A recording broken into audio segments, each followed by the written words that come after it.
would like to welcome Coach Bobby Richardson to the podium to say a few words.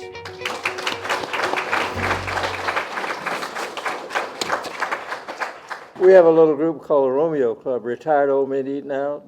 A little restaurant 1 block from my home, owned by the third baseman that I coached at Coastal Carolina. 3 of us were standing outside the other day. One said, "It's windy today." The other one said, "No, it's Thursday." The other one said, "I'm thirsty too. Let's go in and get a cup of coffee." I'm in that group now. I'm honored. I go way back with Ben Lippin. I ran for Congress. I've tried to forget that. My wife said I won because I didn't have to go to Washington, and I got a letter from Ben Lippin School saying, "We've been praying for somebody to represent our school."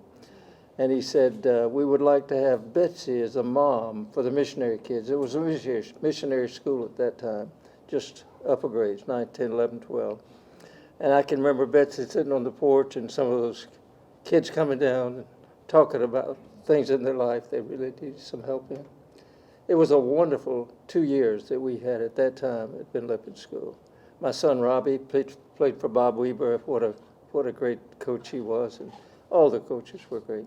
And so I'm honored to receive this today, and I can't help but think of 2 things. Number one, I appreciated the opportunity of that time, of spending that time there. I was asked to just kind of represent the school. And I remember one of the first things I did, I had learned that Mr. Rossi had given a lot of orange juice and just a wonderful man. And they said, "Go down and just speak to Mr. Rossi." And I went down and we had a wonderful visit together. He said, "Tell me about," they don't ask for money, as you know, "tell me about some of the needs at the school." And I listed some of them. He said, "Well, how much does that come up to?" And I said, "Well, $285,000. He said, "All right, I'll write you a check out." I said, "Oh, no, I didn't come for money." Fortunately, he sent it in by mail a week later. I stayed on for a year or 2. It was a wonderful 2 years, and then Columbia Bible College has entered into the fact that 3 of our children met their mates here at Columbia Bible College, and so we have 6 in our family with degrees from Columbia Bible College. I'm sorry, Columbia International now, of course. I'd like to do 2 things right quick, and I'll do it because I've heard of this name all my life, Bobby Richardson. Bobby Richardson, stand up if you would. Where are you in here? All right. I've heard of this guy. He's got his 2 grandsons with him. But Bob Richardson has been generous to this school and Ben Lippin for a long time, and I've never really spent time with him until today. So I'm honored to be with you today. Thank you, Bob. And then Bailey Harris over here. I hired Bailey Harris as my basketball coach when I was the athletic director at Coastal Carolina. 1 year later, after he left me, he married this wonderful girl over here. But then my granddaughter was playing basketball at Lexington High School, and I saw his team play a lot, coming to watch my granddaughter play. Bailey, it's good to see you, and I appreciate you. Just this in closing, the Lord gave us, I told somebody the other day, probably the best 2 years of my life was the 2 years we spent on the campus at Ben Lippin School in Asheville. It was a wonderful time, and I appreciated it. And one was mentioned about the fact that I did play baseball, and the Lord did give me the opportunity of playing for a great ball club at a great time, and the opportunities were so great. And I'm not boastful, I'm humble when I say it, but he gave me a real rapport with my teammates. And out of the 25 athletes that I started out with, I was privileged, and humbly so, to have 15 of their funerals. And one was Mickey Mantle, of course, and I'll never forget, and I'll close with this.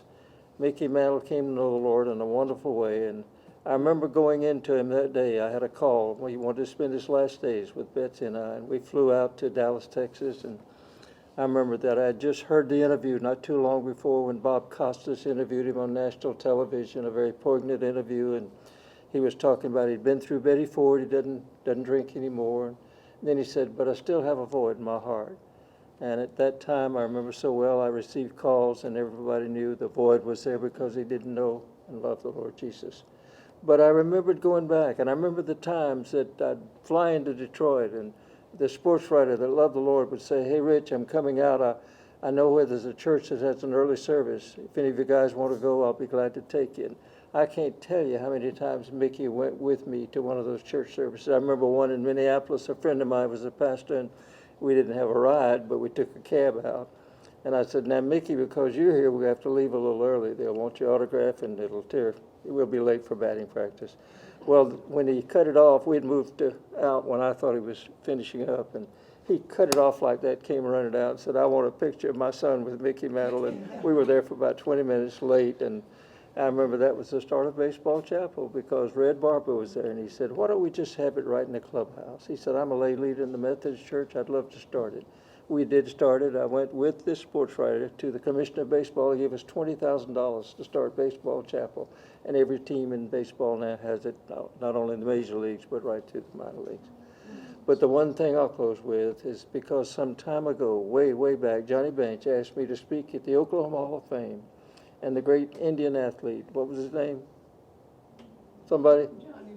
No, Johnny Bench asked me to come, but the great Indian athlete, somebody already told me tonight. Jim Thorpe. Say it again? Jim Thorpe. Jim Thorpe. Jim Thorpe was being inducted into the Hall of Fame. And I used this that night. Somebody from Canada sent it my way years ago when my son Robbie, who played for Bob Weaver and who enjoyed Ben Lippin more than anybody I know, gave me these words. I remember he was just starting to read that time, and he read the letter from Canada, and he said, Dad, this is something you can use when you speak. And I used it then, and the thing I remember is that Johnny Bench asked me for a copy of it. And when I saw him the next time, he had memorized the whole thing. And it sums up what Ben Lippin is saying for and what the athletic program does here at Ben Lippin. It says, your name may not appear down here in this world's Hall of Fame. In fact, you may be so unknown that no one knows your name.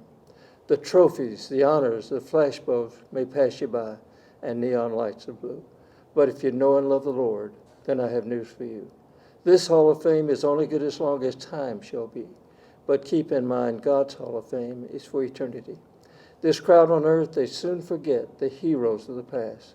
They cheer like mad until you fall, and that's how long you last. But in God's Hall of Fame, but just believing in His Son, inscribed, you'll find your name.